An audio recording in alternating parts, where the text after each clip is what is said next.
أعوذ بالله من الشيطان الرجيم. بسم الله الرحمن الرحيم.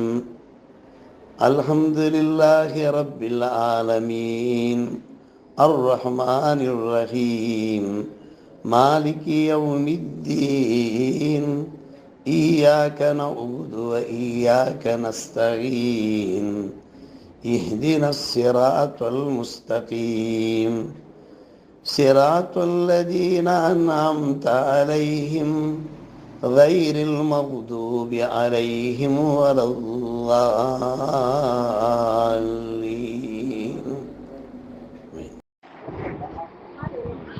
அஸ்ஸலாமு அலைக்கும் வரஹ்மத்துல்லாஹி வபரகாத்துஹு. அல்ஹம்துலில்லாஹ் சார், ஒரு 2 நாள் கொஞ்சம் சரியான வேலைகள் ஆயிடுச்சு, அது கொஞ்சம் தாமதம் ஆயிடுச்சு, மாஃப் செய்யுங்க சார். என்னுடைய தாப்பனார் பேர் மருகும் எஸ்கே அப்துல் ரஹீம். தாயார் பேர் மருகுமா பாத்திமத்து சஹரா.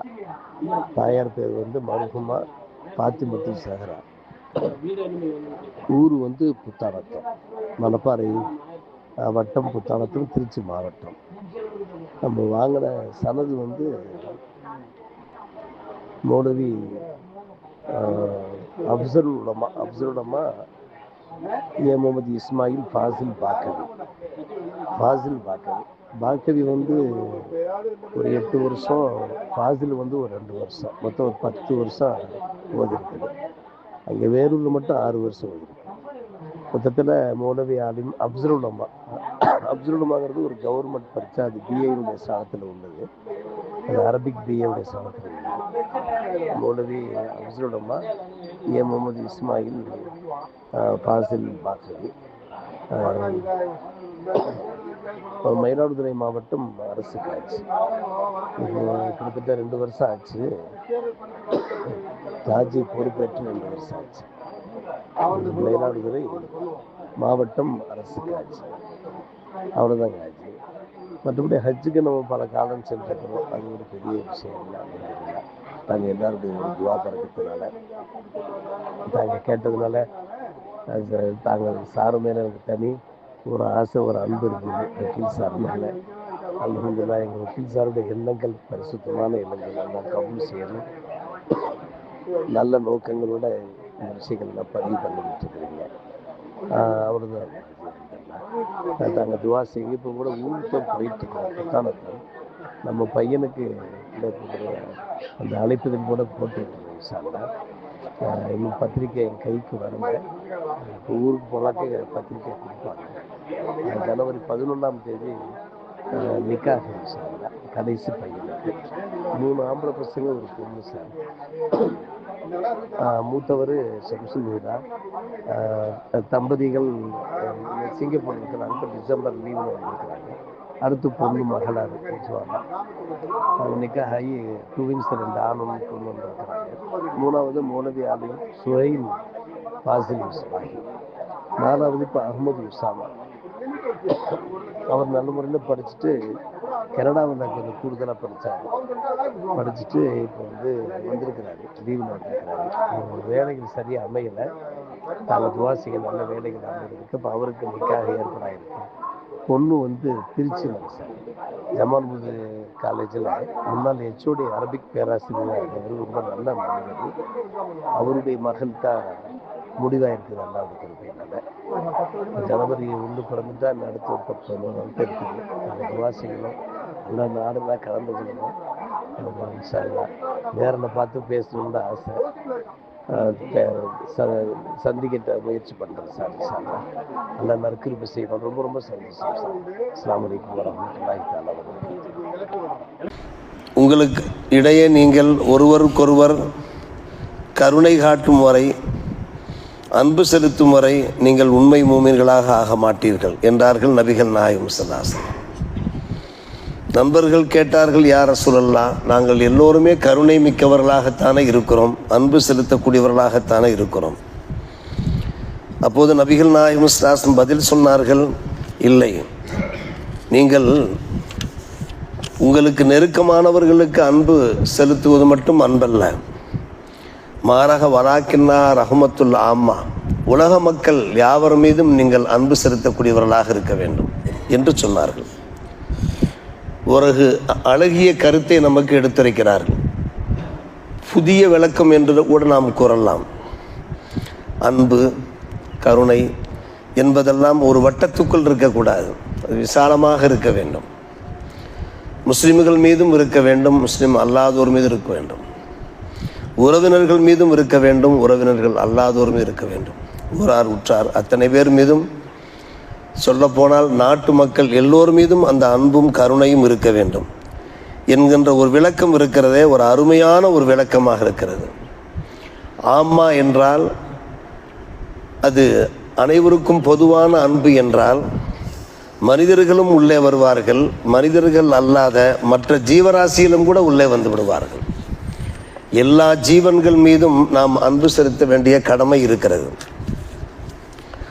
ரஹ்மத்துல் ஆம்மா என்பதனுடைய விளக்கம் அதுதான். இதனுடைய பலன் என்னவென்று கேட்டால், அடுத்தவர் மீது நாம் கருணை காட்டுகிறோமே, அன்பு செலுத்துகின்றோமே, நல்லுதவி செய்கின்றோமே, அவர்களுக்கு நாம் ஒத்துழைப்பாக ஆதரவாக இருக்கிறோமே, அதனுடைய பலன் என்னவென்று கேட்டால், பலனையும் பெருமானார் ரசூலே கரீம் ஸல்லல்லாஹு அலைஹி அவர்கள் பகிர்ந்தார்கள். இரஹமோ துரஹமோ, நீங்கள் பிறர் மீது அன்பு செலுத்தினீர்கள் என்றால் நீங்கள் அன்பு செலுத்தப்படுவீர்கள். கருணை காட்டினீர்கள் என்றால் உங்களுக்கு அல்லாஹ் கருணை காட்டுவான். வகுஃபிரு யுகுஃபர் லக்கும், பிறர் செய்த தப்புக்களை, உங்களுக்கு தந்த நோவினைகளை நீங்கள் மன்னித்தீர்கள் என்றால் உங்களுக்கு மன்னிக்கப்படும். கேளுங்கள், தட்டுங்கள், திறக்கப்படும் என்று சொல்வார்கள் அல்லவா? அதே போன்றுதான் நீங்கள் பிறரை மன்னித்தீர்கள் என்றால் உங்களுடைய பிழையை அல்லாஹ் மன்னிப்பான் என்று சொன்ன பெருமானார் ரசூலே கரீம் ஸல்லல்லாஹு அலைஹி அவர்கள் ஒரு எச்சரிக்கையான ஒரு வார்த்தையும் சொல்கிறார்கள். வயலுல் அக்குமா என்று கூறுகிறார். அக்குமா என்றால் நல்ல விஷயங்களை கேட்கிறார்கள், உபதேசிக்கிறார்கள், அதன் பிரகாரம் செயல்படவில்லை, அதை கடைபிடிக்கவில்லையே, அவர்களுக்கு நரகத்திலே ஒரு ஓடை இருக்கிறது என்கிறார்கள். அக்குமா என்ற வார்த்தைக்கு அந்த ஒரு அர்த்தம்தான் விளக்க உரையிலே குறிப்பிடுகிறார்கள். வாதின் ஃபி ஜஹன்னம் லி அதாபில்லதீன யஸ்மஊன நசாயிஹ வலா யஅமலூன பிஹா, உபதேசங்களை பேசுகிறார்கள், கேட்கிறார்கள், ஆனால் அதன் பிரகாரம் செயல்படாமல் இருக்கிறார்களே, அவர்களுக்கு மறுமை நாளிலே ஜஹன்னத்திலே ஒரு ஓடை இருக்கிறதாக சொல்கிறார். மொத்தத்திலே பார்க்கிற போது நாம் பிறர் மீது அன்பு கருணை காட்டுவதனால் உண்டான ஒரு பலன் என்னவென்று கேட்டால், பாக்கியம் என்னவென்று கேட்டால், அல்லாஹுடைய புறத்திலிருந்து நமக்கு கருணை கிடைக்கும், நமக்கு அன்பும் கிடைக்கும், ஆதரவும் கிடைக்கும்.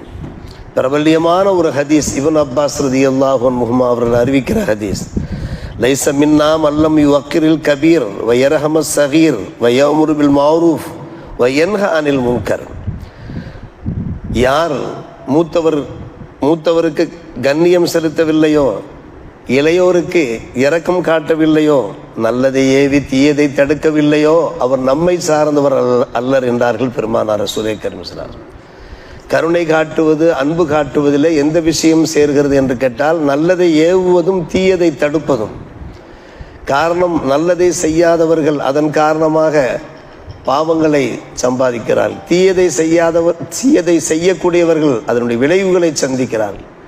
எனவே அவர்களும் காப்பாற்றப்பட வேண்டும் என்கின்ற நல்ல எண்ணத்திலே, கருணை உள்ளத்திலே அவர்களுக்கும் நாம் தாவத்து செய்கிற போது பெருமானார் ரசூலே கரீம் ஸல்லல்லாஹு அலைஹி வஸல்லம் ஆதரிக்கிறார்கள். எனவே 3 முத்தான விஷயங்களை சொல்கிறார்கள். மூத்தவர்களை கண்ணியப்படுத்த வேண்டும், இளையவர்கள் மீது அன்பு செலுத்த வேண்டும், நல்லதை ஏவி தீயதை தடுக்க வேண்டும் என்கின்ற ஒரு முக்கியமான விஷயத்தை அருமை நாயகம் ஸல்லல்லாஹு அலைஹி வஸல்லம் அவர்கள் நமக்கு அறிவுறுத்துகிறார்கள். நாம் மற்ற ஜீவராசிகள் மீதும் அன்பு செலுத்த வேண்டும் என்பதற்கு பல்வேறுபட்ட உதாரணங்களை ஹதீஸ் கிதாபுகளிலே பார்க்கிறோம். பெருமானார் ரசூலே கரீம் ஸல்லல்லாஹு அலைஹி வஸல்லம் இடத்திலே வந்து ஒரு நண்பர் கூறுகிறார், யா ரசூலல்லாஹ், இன்னி ஆஹுது ஷாத்தன் வ உரீது அன் அதுபஹா ஃபாரஹமஹா, நான் ஒரு ஆட்டை பிடிக்கிறேன், அவர் ஒரு கசாபாக இருந்திருக்கலாம், நான் அறுக்க நினைக்கிறேன், ஆனால் அதன் மீது நான் அன்பு காட்டுகிறேன், கருணை காட்டுகிறேன். என்னால் அந்த ஆட்டுக்கு ஒரு வேதனை ஏற்பட்டு விடக்கூடாது, ஒரு அவஸ்தை ஏற்பட்டு விடக்கூடாது, நோவினை இல்லாமல் அது இறக்க வேண்டும் என்கின்ற ஒரு கருணை எனக்கு, ஆனால் நான் அறுத்தாக வேண்டும். அதே சமயத்தில் எனக்கு கருணையும் ஏற்படுகிறது, அறுக்கிற போது எனக்கு கருணையும் ஏற்படுகிறது. நபிகள் நாயகம் ஸல்லல்லாஹு அலைஹி வஸல்லம் சொன்னார்கள், வஷாத்தையின் ரஹிம் தஹா ரஹிமக்கல்லா, அந்த சாத்துக்கு நீ கருணை காட்டால் அல்லாஹ் உனக்கு கருணை காட்டுவான் என்று சொன்னார். அந்த நேரத்திலேயும் கூட கருணை உள்ளத்தோடு கசாபுகள் ஆடுகளை அறுக்கிறார்களே, அறுக்கிற போது ஆம், இந்த ஆடுகளும் அல்லாஹ் படைத்த ஒரு ஜீவன்களாக இருக்கின்றன, அல்லாஹ் நமக்கு ஹலாலாக்கி இருக்கிறான், அதன் காரணமாகத்தான் நம்ம அந்த ஆடுகளை அறுக்கிறோம் என்கிற முறையிலே அறுக்கின்ற முறை பிரகாரம் ஒரு அன்போடு கருணையோடு அறுக்கிற போது அந்த சந்தர்ப்பத்திலேயும் அல்லாஹ்வுடைய கருணை கிடைக்கிறது என்பது ஒரு சாதாரணமான விஷயமா யோசித்து பார்க்கிறோம். அன்பு பெருமக்களே, மருகும் தாஜு சரியத் எஸ்ஆர் சம்சுல் அவர்கள் அடிக்கடி சொல்லுகின்ற ஒரு நிகழ்ச்சி, நாம் கேள்விப்பட்ட நிகழ்ச்சி. அபு மசூத் ரலியல்லாஹு அன்ஹு அவர்கள் கூறுகிறார்கள், நாங்கள் பெருமானார் ரசூலே கரீம் ஸல்லல்லாஹு அலைஹி வஸல்லம் அவர்களோடு பயணத்தில் இருக்கிறோம். நபி அவர்கள் தங்களுடைய சுய தேவையை நிறைவேற்றுவதற்காக வேண்டி வெளியே சென்றிருந்தார்கள். அந்த நேரத்தில் ஒரு தாய் பறவையை பார்க்கிறோம், தன்னுடைய 2 குஞ்சுகளோடு இருக்கின்றன. நாங்கள் அந்த 2 குஞ்சுகளை பிடித்து கொண்டோம். பிடித்து கொண்டு நாங்கள் விளையாடி கொண்டிருந்த போது அந்த தாய் பறவை எங்கள் தலைக்கு மேலே வட்டமடித்தவாறு இருந்தது. அண்ணலம் பெருமானார் ரசூலே கரீம் ஸல்லல்லாஹு அலைஹி அவர்கள் தங்களுடைய சுய தேவை நிறைவேற்றிவிட்டு எங்களிடத்தில் வந்தபோது பார்த்தார்கள், மேலே ஒரு தாய் பறவை தவித்து கொண்டு வட்டமடித்து கொண்டிருப்பதை பார்த்தபோது, மன் ஃபஜஹாதிஹி பி வலதைஹா, யார் இந்த தாய் பறவை அதனுடைய குஞ்சுகள் காரணமாக அதுக்கு சங்கடம் கொடுத்தது யார், அதை பதறச் செய்து தவிக்க செய்தது யார் என்று பெருமானார் ரசூலே கரீம் ஸல்லல்லாஹு அலைஹி வஸல்லம் அவர்கள் கேட்டுவிட்டு சொன்னார்கள், ருத்து வரதைஹா இலைஹா, அதனுடைய கூட்டிலே சென்று அதனுடைய 2 குஞ்சுகளையும் நீங்கள் சேர்த்து விடுங்கள் என்று சொன்னார்கள். பாருங்கள் அருமை சகோதரர்களே, அந்த ஜீவன்கள் மீது அண்ணலாருடைய அன்பை பாருங்கள், கருணையை பாருங்கள். ஆக ஜீவன்கள் மீதும் நமக்கு ஜீவகாருண்யம் வேண்டும். வரா கரியத்தை நம்மளின் கதை ஹரக்கனாக ஒரு எறும்பு புற்றை பார்த்தார்கள், அதை நாங்கள் நெருப்பு வைத்து பொசுக்கி இருந்தோம்.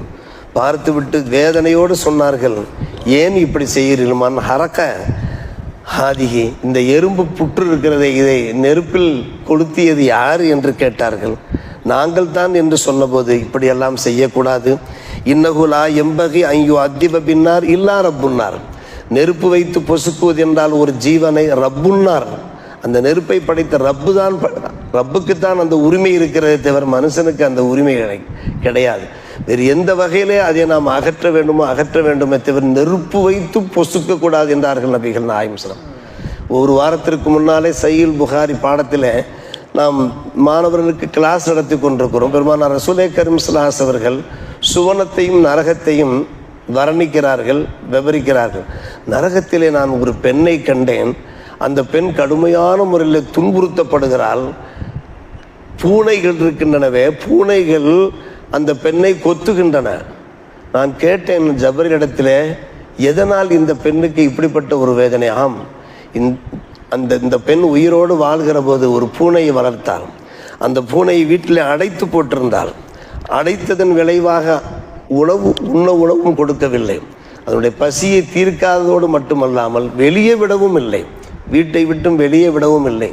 வெளியே சென்றிருந்தால் அது கிடைத்ததை சாப்பிட்டுருக்குமே, ஹஷீஷையாவது சாப்பிட்டு, ஹஷீஷ் என்றால் புற்பூண்டுகள், ஏதாவது புற்பூண்டுகளையாவது அது சாப்பிட்ருக்குமே, விடவில்லை. அதன் காரணமாக அந்த ஜீவன் செத்து போனது, இறந்து போனது, இந்த பூனை இறந்து போனது. அதன் காரணமாகத்தான் இந்த பெண் நரகத்திலே இது போன்ற ஒரு சோதனைக்கு ஆளாக்கப்பட்டிருக்கிறாள் என்று அண்ணல் ஜப்ரைல் அலைஹிஸ்ஸலாத்து வஸ்ஸலாம் அவர்கள் கூறிய அந்த எச்சரிக்கையான ஒரு சம்பவம் சஹீஹுல் புகாரில் 100ஆம் பக்கத்திலே இந்த ஹதீஸ் இடம்பெற்றிருப்பதை நாம் பார்க்கிறோம். இப்படி பார்க்கிற போது அன்பு என்பது நாம் நம்முடைய மனைவி மக்கள் மீது செலுத்துவது மட்டுமல்ல, நம்முடைய அண்டை அயலார் மீது செலுத்துவது மட்டுமல்ல, அகிலத்தார் மீது ஒமா அரிசல்னாக்கு இல்லா ரஹமத்தன் லில் ஆலமீன், அகிலத்தாருக்கே அருள்கொடையாக அன்பு செலுத்தக்கூடியவராக யா ரசூலல்லாஹ் உங்களை நாம் அனுப்பி வைத்தோம் என்று அல்லாஹ் சொல்லுகிறானே, அந்த அன்பு வேண்டும் என்கின்ற அந்த ஒரு புதிய தகவலை அருமை சகோதரர்களே, ஒரு நல்ல தகவலை இன்றைய இந்த ரஹமத்தினுடைய பாடத்திலே பார்க்கிறோம். வல்ல ரப்புல் ஆலமீன் அந்த ரஹமத்தினுடைய மனப்பான்மையை நம் எல்லோருக்கும் தந்தல் புரிவானாக. வாஹிர் தாவானா அல்ஹம்துலில்லாஹி ரப்பில் ஆலமீன்.